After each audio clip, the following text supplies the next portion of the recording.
Paz e bem a todos, bom dia. Hoje nós celebramos então o Domingo de Ramos, abrindo a nossa semana, a Semana Santa. Essa Semana Santa, esse ano um pouco mais diferente, né? Dizer um pouco mais diferente para não dizer completamente diferente das outras Semanas Santas. Como eu tenho dito, né, tenho 39 anos de idade e desde então nunca vi, né, essa situação da gente celebrar uma santa sem o povo. Mas a celebração de hoje, Jesus entrando em Jerusalém, no Domingo de Ramos, diante de um tempo como esse que nós estamos vivendo, por causa da peste chinesa, né, faz a gente fazer uma leitura interessante da Palavra de Deus, particularmente das leituras de hoje, né, e desse Evangelho tão bonito, né, o Evangelho da Paixão. Um determinado momento da caminhada de Jesus, a gente encontra no Evangelho, ele se aproximando de Jerusalém, do alto do monte, ele olha para Jerusalém e chora, né? Eles vão recordar essa passagem. E Jesus chora olhando para Jerusalém, porque Jesus, olhando para Jerusalém, ele não olha para Jerusalém como as outras pessoas olhavam, ou talvez como até mesmo a gente olhe para Jerusalém. A Jesus olhava para Jerusalém não como uma cidade. Quando Jesus olhava para Jerusalém, ele via alguém. Quem é esse alguém que Jesus olha e chora? Sou eu e é você. Porque no outro evangelho Jesus diz assim: não destruireis esse templo, em 3 dias o reconstruirei. Significando de que o templo somos cada um de nós. Jerusalém é cada um de nós. Quando Jesus nos chama de pedras vivas, ele se refere a cada um de nós. A igreja não é apenas um espaço físico onde nós nos reunimos aos domingos ou alguns dias durante a semana para ali celebrarmos e rezarmos. A igreja somos cada um de nós. E se isso é verdade, a celebração de hoje, então, ela tem uma representação muito bela. Porque se hoje, com o Domingo de Ramos, é a celebração da entrada de Jesus em Jerusalém, se é verdade que Jerusalém somos cada um de nós, o que acontece hoje? Jesus, ele vem ao coração de cada um de nós. Não somos Jerusalém? E Jesus não entra em Jerusalém? Então, se ele entra em Jerusalém, ele vem à minha vida. Esteja você aonde estiver. Infelizmente, muitos de vocês não poderão participar das celebrações por esses dias, né?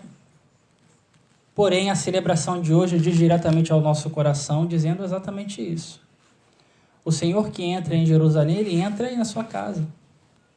Ele entra no seu coração, na sua vida, e aí você pode celebrar com ele. Porque se tem algo bom que a gente pode tirar deste tempo da peste chinesa, é voltar a lembrar disso. Que cada um de nós somos igreja. E nós não somos igreja apenas quando estamos na igreja, mas nós somos igreja em casa, nós somos igreja no trabalho, nós somos igreja em qualquer lugar. Porque ele está em nós. Naquela outra passagem que eu sempre recordo dizendo, né, onde Jesus dizia: tive fome e me deste de comer, tive sede e me deste de beber, estava nu e me vestistes, preso e fostes me visitar, tudo o que fizerdes ao menor dos meus irmãos, é a mim que estás fazendo. Se isso aí é verdade, então ele está no nosso meio, ele está em nós, né? Só que tem um porém essa história. Essa é a parte boa da história, né? Tem uma outra parte da história que implica um pouco mais a nossa vida. Por quê? Porque quando Jesus entra em Jerusalém, muitas pessoas recebem ele com júbilo, né? Como rei, o Messias esperado. A celebração dos ramos, né? Fica muito evidente esse fato.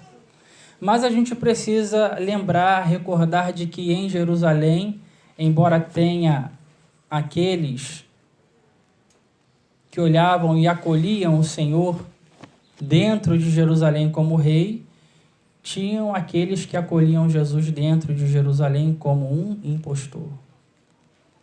Se em Jerusalém tinham aqueles que o acolhiam, em Jerusalém também tinha aqueles que o traíram, que o entregaram à morte, que o crucificaram. E aí por isso que talvez a gente pudesse fazer essa pergunta, uma pergunta individual, né? Uma pergunta pessoal. Em Jerusalém que sou eu, como eu acolho o Senhor que vem? Eu acolho com júbilo, com alegria? Ou eu acolho como um daqueles que o trai, como um daqueles que o prendem, como um daqueles que são a ocasião da sua dor e do seu sofrimento? E sabe o que é mais interessante? O mais interessante é que em toda Santa Missa a gente vive exatamente isso, né? Porque em cada Santa Missa, Jesus, através da Eucaristia, ele entra em Jerusalém, né? Ele vem ao meu coração. E o meu coração pode recebê-lo dessas duas formas, com júbilo, com alegria. Mas a gente sabe perfeitamente que a gente pode acabar recebendo o Senhor como muitos daqueles que zombam, muitos daqueles que o colocam na cruz, ou como alguns daqueles que o traem. Isso é uma grande responsabilidade, a gente precisa pensar nisso. Como eu sempre recordo dizendo, olha, o fato de você comungar não significa que você receba Cristo, né? Até esses dias a gente estava conversando sobre isso, né? Mas esse ano iremos receber Jesus de uma forma diferente e eu diria especial, porque talvez muitos de vocês que não vão comungar fisicamente, vão comungar apenas espiritualmente, vão ter a oportunidade, veja como uma oportunidade, né? Vão ter a oportunidade de fazer a experiência de muitos que por algum motivo na vida não podem comungar fisicamente. E nesse ano vocês vão se unir a esses que não podem comungar, que podem comungar apenas espiritualmente e fazer essa experiência de fé, de entender que o Senhor, ele vem ao nosso coração, mas ele vem ao nosso coração se nós quisermos. Um salmo que eu acho muito belo, né, e oportuno para essa nossa partilha de hoje é o Salmo 32, onde a gente reza lá dizendo: venha, Senhor, sobre nós a vossa graça, da mesma forma que em vós nós esperamos, né? Se a gente refletir direitinho, né, nesse versículo aí, é um versículo muito justo, muito concreto, né? Porque, veja, é uma súplica verdadeira, é um pedido verdadeiro, né? É uma oração verdadeira, melhor dizendo. Por quê? Porque o autor sagrado lá, ele escreve dizendo: Senhor, venha em mim a tua graça, da mesma forma que eu espero em ti. Então, se eu espero muito em Deus, o Senhor vem muito. Se eu espero pouco, o Senhor vem pouco, né? O Senhor me dá, o Senhor dá ao meu coração da mesma forma como eu desejo. Se eu desejo muito a Deus, então Deus vem completamente. Se eu desejo pouco a Deus, é na mesma medida. Se você abrir a porta, eu entro, né? Deus, ele não força ninguém a nada. Deus dá a nossa vida, ao nosso coração, de acordo com aquilo que a gente quer. Como dizia, acho que era Dom Bosco que falava, tem aquela oração, né, de Dom Bosco, que ele dizia: você quer muitas graças? Reze muito. Você quer poucas graças? Reze pouco, né? Se você não quer graça nenhuma, então precisa rezar, né? Ou seja, é algo concreto, real, verdadeiro, né? Jesus, ele entra em Jerusalém para transformar completamente a vida. E a coisa que nós mais precisamos voltar a refletir é no mistério da salvação. Por quê? Porque tudo isso aqui embaixo passa, né? E a maior graça que Deus quer dar à nossa vida é a salvação. Não tem nada mais importante para o homem do que a salvação. Você pode pedir saúde? É justo. Você pode pedir as coisas que você acha que precisa? É justo. Deus dá? Ele diz que dá em abundância. Mas tudo isso só vai ter a sua devida importância quando a gente compreende de que aquilo que nós mais precisamos é a salvação. E Jesus, ele entra em Jerusalém para realizar exatamente esse plano de salvação de toda a humanidade. Daqui a alguns dias, nós mais uma vez celebraremos, né, e contemplaremos ali os mistérios da nossa fé, a paixão, morte e ressurreição, né? O Evangelho inteiro e todas as Sagradas Escrituras se resumem nesses 3 pontos: paixão, morte e ressurreição. E termina com a ressurreição. Por quê? Porque o grande objetivo de Deus na minha vida é que eu me salve. Eu sei que o mundo inteiro, né, todo ele é arquitetado e formado para que a gente vá para o inferno.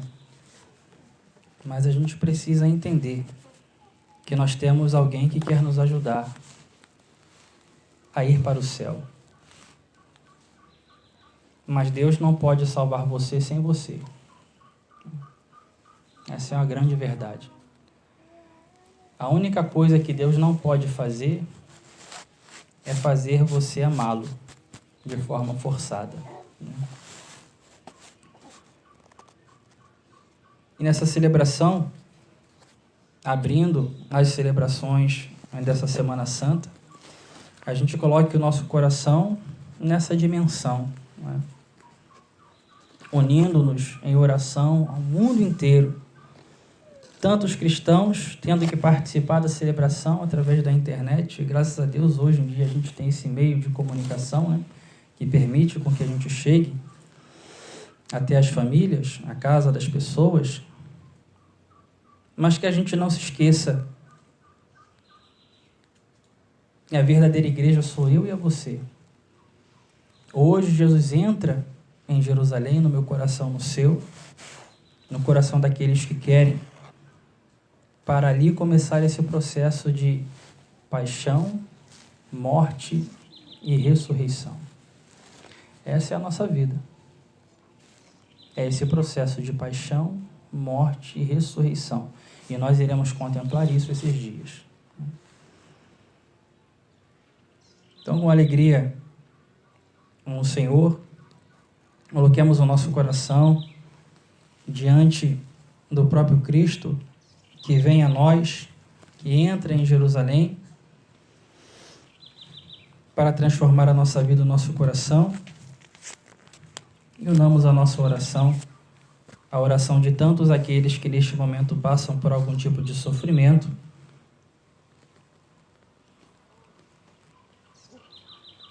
para que a graça de Deus venha sobre nós, da mesma forma que em vós nós esperamos.